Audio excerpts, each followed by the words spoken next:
महाराज शुभ समाचार है, महारानी गर्भवती हैं। मेरे औषधि ने असर किया है। सच में कितनी खुशी हो रही है। निसंतान पिता को आपने ये कैसे सुखद समाचार दिए हैं।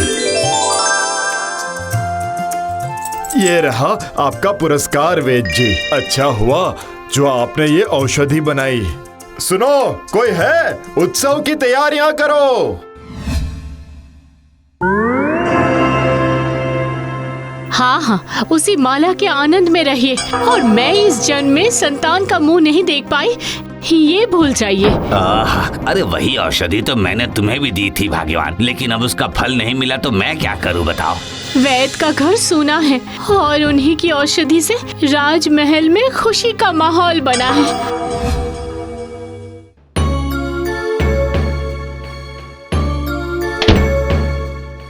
गरम पानी और कपड़ा। नहीं, मुझे दो। मेरे अलावा इस कमरे में कोई नहीं आएगा।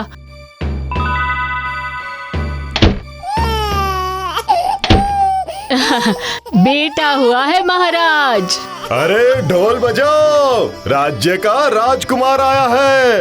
लेकिन दुखद समाचार है कि महारानी ने बच्चे को जन्म देते हुए अपने प्राण त्याग दिए हैं।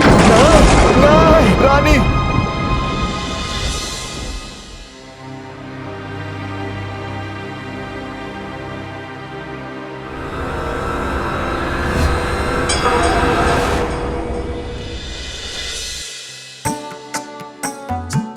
महेंद्र, इधर आओ, इधर आओ। महाराज, ये आपकी बात बहुत मानते हैं। हाँ, क्योंकि ये जानता है कि इसकी माँ और पिता दोनों मैं ही हूँ, है ना महेंद्र?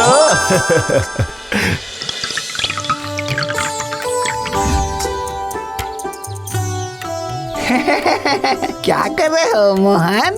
पिताजी, मैं इस पौधे की जड़ में मिट्टी डाल रहा हूँ। मोहन, ओ मोहन, खेलने नहीं डलेगा? चलो पकड़ो, मुझे पकड़ो।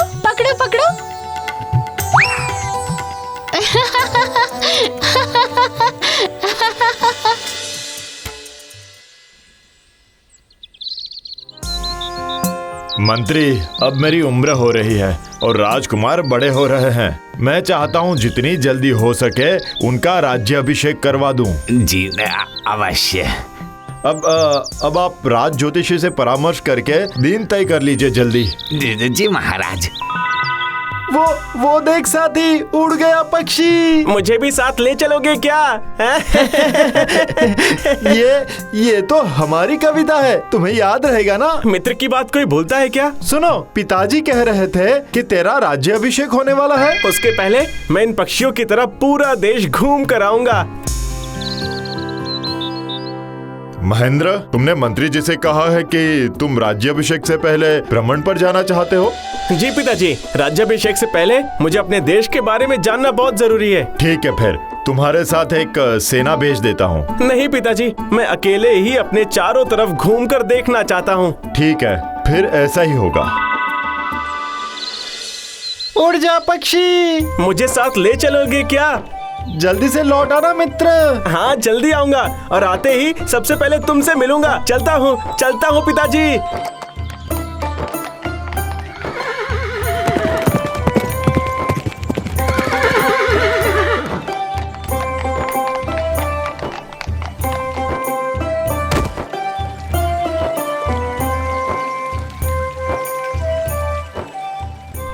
जा चेतक, जा पानी पी ले।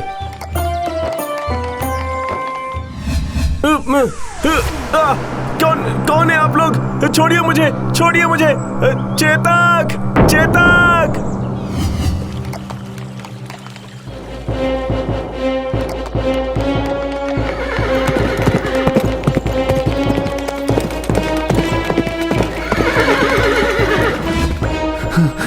महाराज। ये क्या? ये कैसा अनर्थ हो गया? चेतक अकेले कैसे लौट आया? अब महेंद्र कहाँ है? मंत्री, पता लगाओ, अभी तुरंत जाओ। क्या समाचार लाए हो मंत्री? नहीं महाराज, वो कहीं भी नहीं मिले हैं। नहीं नहीं, ये नहीं हो सकता, ये नहीं हो सकता, ये नहीं हो सकता। पिताजी मत रोइए पिताजी, मैं वापस आ गया हूँ। अरे महेंद्र, कहाँ थे तुम? पिताजी वो डाकू मुझे उठाकर ले गए थे, मैं किसी तरह वहाँ से भागकर यहाँ आ गया। लेकिन ये क्या दशा हो गई है तुम्हारी? पूरे चेहरे पर दाढ़ी। ये इतने दिनों से बंदी थे तो दाढ़ी तो बढ़ ही जाएगी ना। ठीक है ठीक है, अभी जाओ स्नान आदि करके विश्राम करो। मंत्री जितना जल्दी हो सके राज्य अभिषेक की तैयारियां करो। जी महाराज। क्या हुआ, तू राजमहल नहीं जाएगा? नहीं पिताजी, सुना है महेंद्र वापस लौट आया है। उसने कहा था कि वो वापस आते ही मुझसे मिलेगा, लेकिन अभी तक नहीं आया। हमारे राजकुमार थोड़े बदल से गए हैं, जैसे कोई दूसरा इंसान हो। ठीक है, चलिए चलिए, मैं चलूंगा आपके साथ। क्या अभी तो तूने कहा नहीं जाएगा? नहीं नहीं, चलूंगा। देखना पड़ेगा ना कि मेरा मित्र कितना बदला है।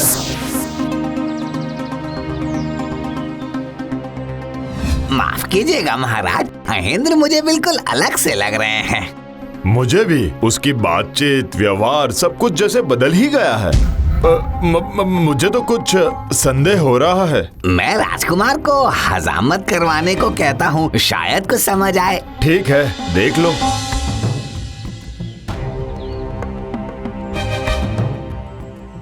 महेंद्र, इसका मतलब नाम अलग है। राजकुमार। जी मंत्री जी, कहिए। जल्द ही राज्य अभिषेक होने वाला है, इसलिए आपको स्वच्छ रहना जरूरी है। अर्थात?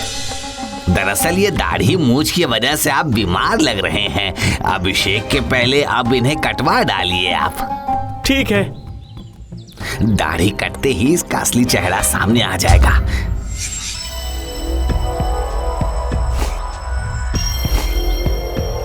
नहीं, कोई भी फर्क नहीं है। तो मुझसे ही गलती हो गई क्या? मित्र,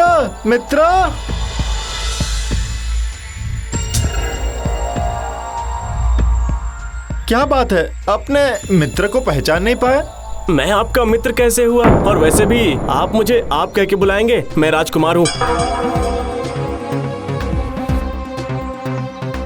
क्या हुआ, महेंद्र ने क्या कहा? पिताजी, देखने में वो भले ही वैसा हो, पर वो मेरा मित्र नहीं है। सुन मोहन, आज तुझे एक बात बताता हूँ मैं। राजकुमार का जन्म जब हुआ था, तब उस दिन मैं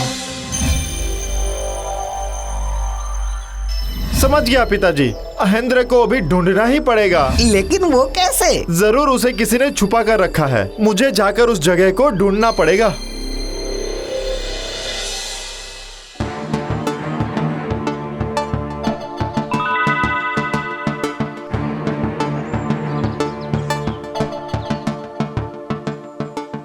रुकिए महाराज, ये महेंद्र नहीं है। ये क्या कह रहे हो मोहन? हाँ महाराज, सबूत है मेरे पास। उड़ जा पक्षी, महेंद्र, अगली लाइन तुम्हारी है। हाँ, याद आया, तुम्हारे खेल वाली कविता। बोलो महेंद्र, बोलो। मुझे साथ ले चलोगे क्या? महेंद्र? हाँ पिताजी। तो फिर तुम कौन हो? बिल्कुल एक जैसे चेहरे। महाराज, ये महेंद्र है। महेंद्र? जी महाराज, आपकी जुड़वा संतान हुई थी। वेद जी के षड्यंत्र के कारण दाई ने एक संतान वेद जी को दे दी थी, और उन्होंने ही महेंद्र को कालवर्ण गुफा में छुपा कर रखा था।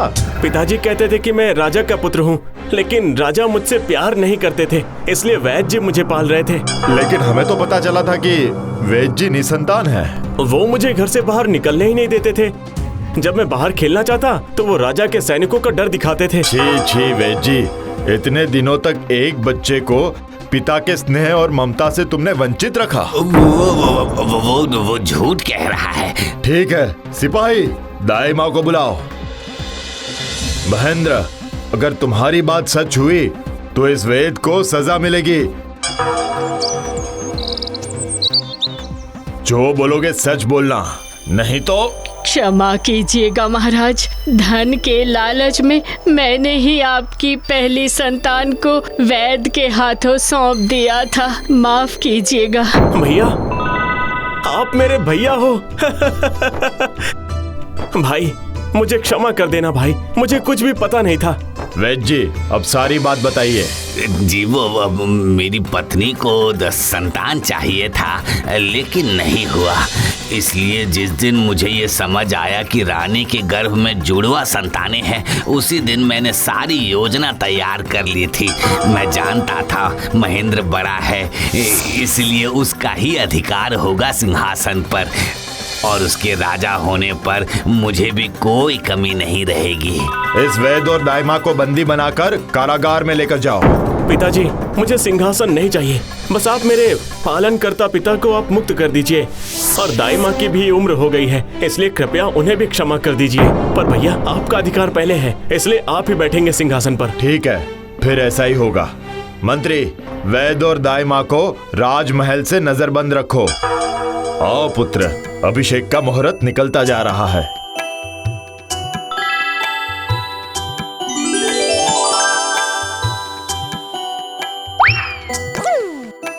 उड़ जाए पक्षी। मुझे साथ ले जाओगे क्या?